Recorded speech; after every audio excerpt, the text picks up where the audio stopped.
My name is Shaun Overton, and I'm turning this into a desert forest.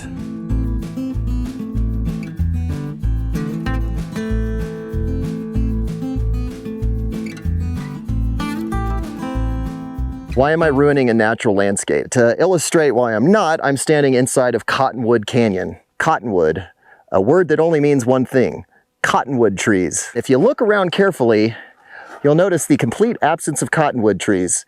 So this is either some kind of Viking joke where they've named it Greenland when it's really covered in ice, or this place used to be full of cottonwood trees. And the one thing that's unique about cottonwood trees is that they're found where there's permanent sources of moisture, either surface water flowing all the time or a subterranean source of water that the roots can access.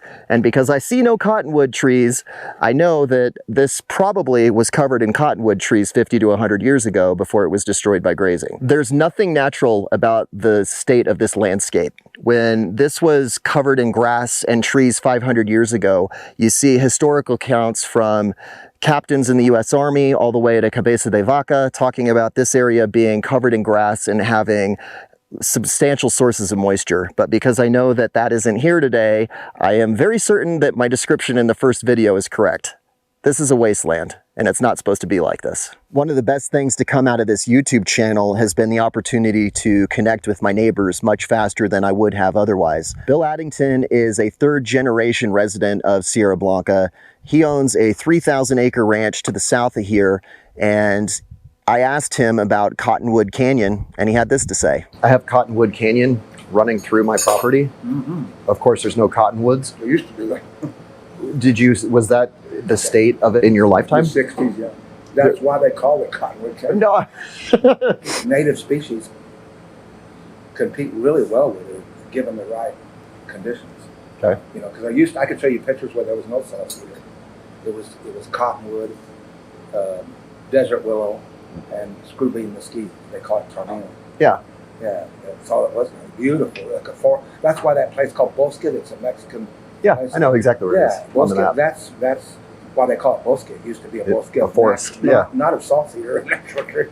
Did Cottonwood Canyon have perennial water? It had to. Yeah, I mean, that was my thought too. It's Without like the water, the trees won't grow. Correct. I mean, that's my Cottonwoods use a lot of water. I know. That's why I know this, but it's each tree probably uses 200 gallons a day, easily. To give you an idea of how cottonwoods can grow in desert mountains, I went to the only spot I know of where they're currently growing, which is Cottonwood Spring to the west of El Paso in the Franklin Mountains.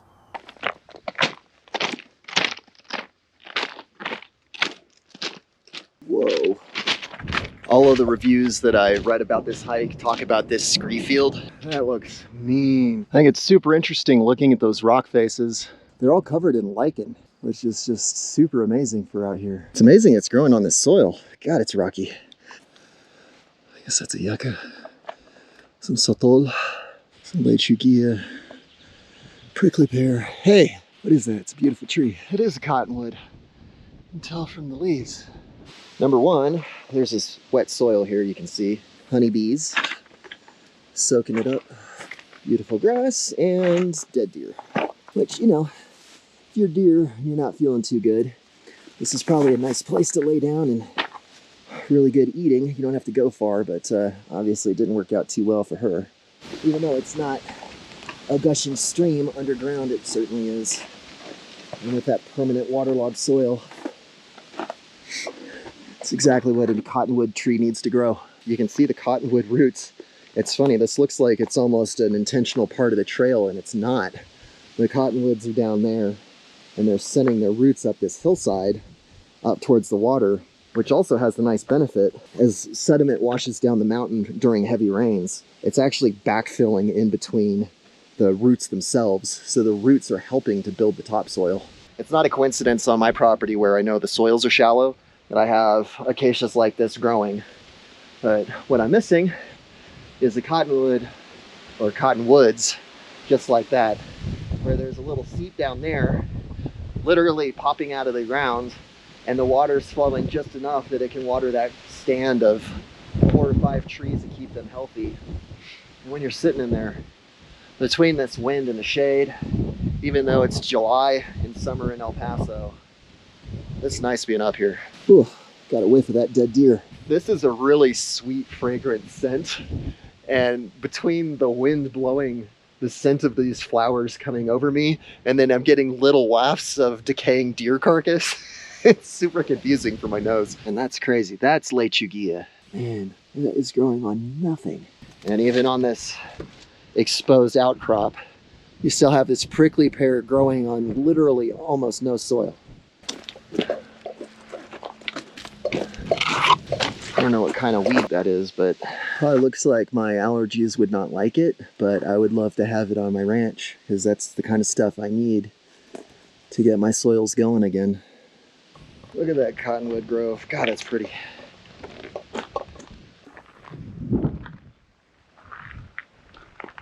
This is not very complicated to operate. The power button here. All right. You just hold it down, and if you want a little more juice, just change it there, but otherwise it's self-explanatory. You're gonna feel it assist you. It does take a little getting used to, because like if you just push the pedal, it gives you a little kick. So if you're taking a turn like this, you have to be aware not to pedal while you're turning, or you might get sent into a cholla plant. What I love about having that electric bike is when you're mountain biking on scree, it's a quad killer. But when you have that electric power behind you, you're still exercising a little bit when you're in pedal assist, but it's so much easier. Like, it just feels like you're gunning up the hills. So you kind of get the thrill of mountain biking, but without the same level of exhaustion. And this is supposed to have either about an 80-mile range with pedal assist only, or a 60-mile range if you use the throttle. I'm still learning it. Kind of be able to use it as like a light utility truck, just run around the ranch doing things. Like my deer feeder is scattered in a million pieces, so I go collect the parts, shuttle them around. It's really nice having a tool like that. It just takes a little getting used to, putting the last touches on the Hopsco bike. One of the things I really like, and it's such a little thing, but this tool case is really nice. Even aside from the bike, it's something I probably want to keep for later, where you just wrap it up and it's pretty easy to work. Just roll it together and voila, toolkit. While I'm over here, I saw on the 3D map what looked like a corral.